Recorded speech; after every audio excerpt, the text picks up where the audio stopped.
believe it or not, you tie up a lot of energy in being dissatisfied as opposed to changing it. It's a lot invested, a lot of energy, a lot of life force invested in being dissatisfied with your life, but not changing it. Why can't you change it?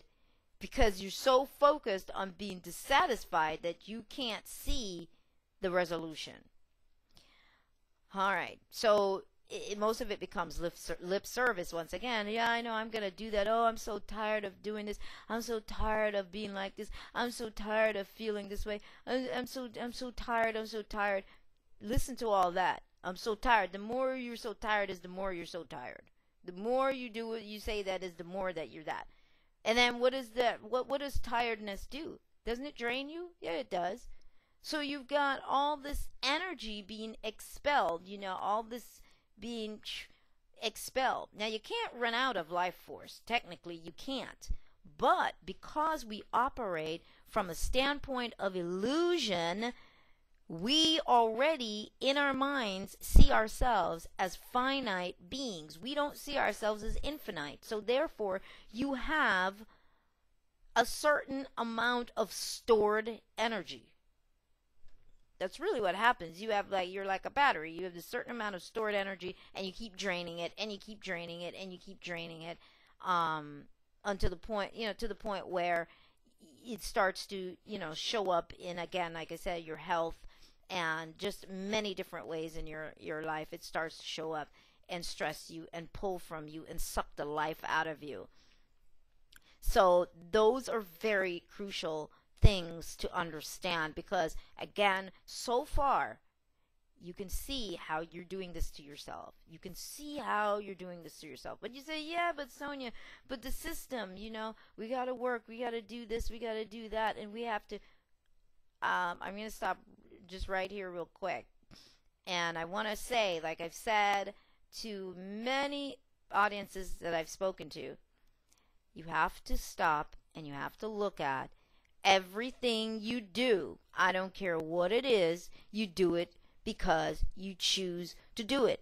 If it's looking after your kids, if it's being a great parent, it's choice. You have to put the choice factor back in. You have to begin to see that you do these things because you want to. Nobody can make you do anything. Even if somebody says, I'm gonna shoot you if you don't do this right now. Okay, so you may choose to go ahead and do whatever it is you're told to do, but there is that choice factor there. You have to see that, even though it sounds crazy, there's that choice factor. You have to begin to see that you make these choices.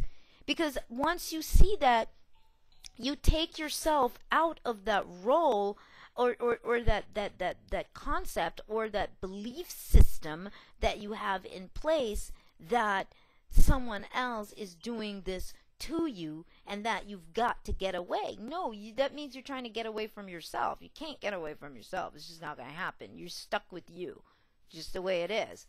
But you have to begin to see that part of it and own it. It's nobody else out there. There's nothing out there. There is only you and your perception of reality and what you continue to create, and yes, the choices that you make.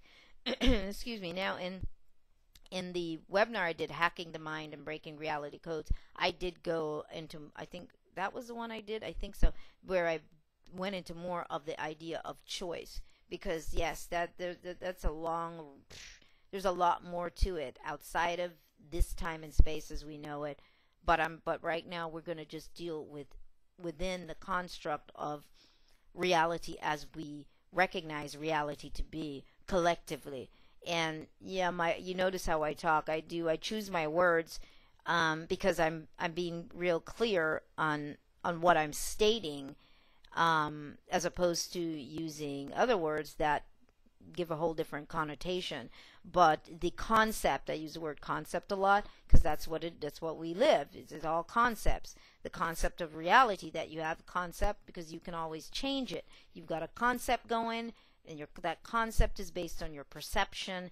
And of course, where's your perception? Your perception, of course, is based on your storyline and the belief system. All of it tied together is presenting this concept of reality to you.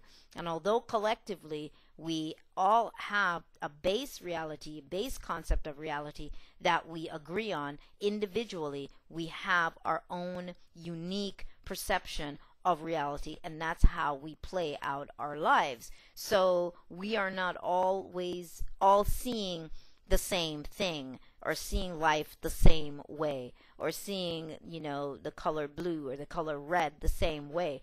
We can assume that the frequency we're picking up of all of these things are on the same base level, same, close level, but we don't really know that. We don't even always hear the same things. That's why there's so many misinterpretations and misunderstanding, because we are not all hearing the same thing. You might not hear a lot of what I've said today, but you may hear it later on. I mean, just like when you read a book, you can read it 5 times, and the 5th time, every time you read it, actually, you discover something else, as if you had never read the book before.